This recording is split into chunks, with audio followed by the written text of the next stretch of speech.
Good morning, praise the lord. ઈશ્વરનો આભાર માનતા આવો ફરીને એકવાર નવા દિવસની શરૂઆત પ્રભુના વચન અને ટૂંકા મનન દ્વારા કરીએ.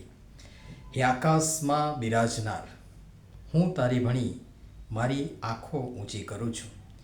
જુઓ, જેમ દાસોની આંખો પોતાના શેઠોના હાથ તરફ અને જેમ દાસીની આંખો પોતાની શેઠાણીના હાથ તરફ તાકેલી રહે છે, તેમ અમારા દેવ યહોવાની અમારા ઉપર દયા થાય ત્યાં સુધી અમારી આંખો તેના ભણી તાકી રહે છે.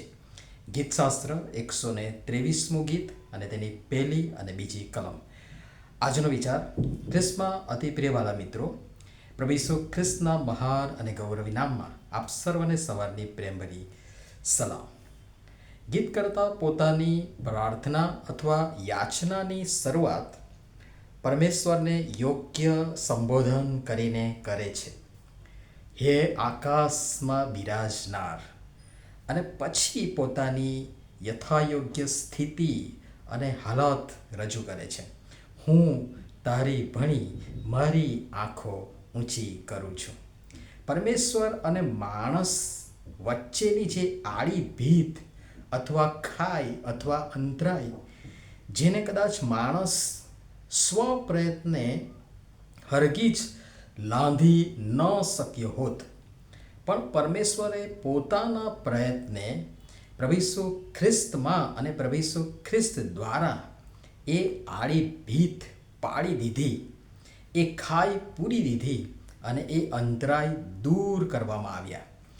મતલબ પ્રભુ ઈસુ ખ્રિસ્ત માણસ અને પરમેશ્વરની વચ્ચે બ્રિજ સમાન ને એક જોડનાર કડીરૂપ બન્યા, જેમના દ્વારા હું, તમે, આપણે સીધા પરમેશ્વર પિતા યહોવા બાપ સાથે સંવાદ કરી, પ્રાર્થના દ્વારા સંવાદ કરી તાદાત્મ્ય સાધી શકીએ છીએ.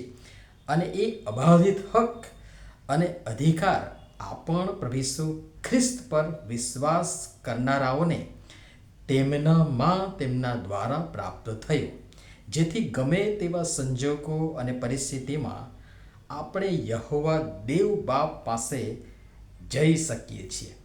ગીત કરતા પોતાની રજૂઆત કરતા દાખલા પણ આપતા જણાવે છે તે મુજબ બીજી કલમમાં લખ્યું છે પ્રમાણે, જેમ દાસોની આંખો પોતાના શેઠોના હાથ તરફ અને જેમ દાસીની આંખો પોતાની શેઠાણીના હાથ તરફ તાકેલી રહે છે.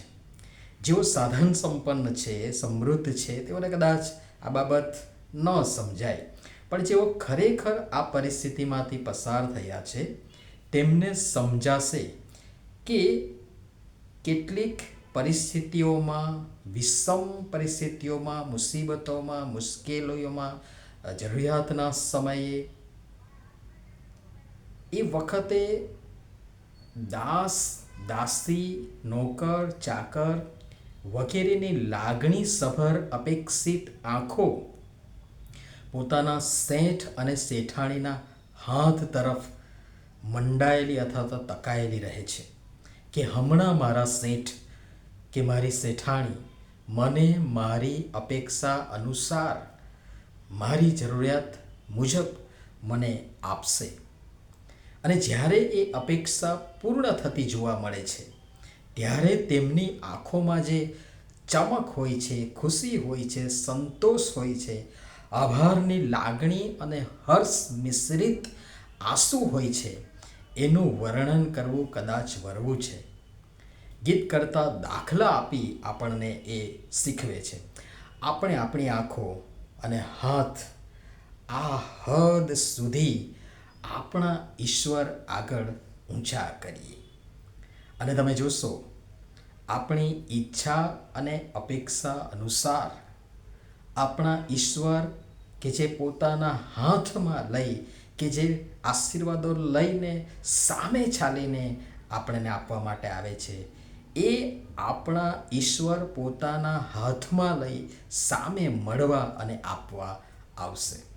એ ઈશ્વર કે જેમણે આપણી અધમાવસ્થામાં આપણને સંભાળ્યા, પાપમય દારૂણ હાલતમાંથી બહાર લાવ્યા અને આપણા પાપને કારણે આપણી અને ઈશ્વરની વચમાં જે ભિન્નતા હતી તે પ્રભુ ઈસુ ખ્રિસ્તમાં દૂર કર્યા. અને પ્રભુ ઈસુ ખ્રિસ્તમાં આપણને દાસ દાસીઓ નહીં પણ મિત્રો કહ્યા છે.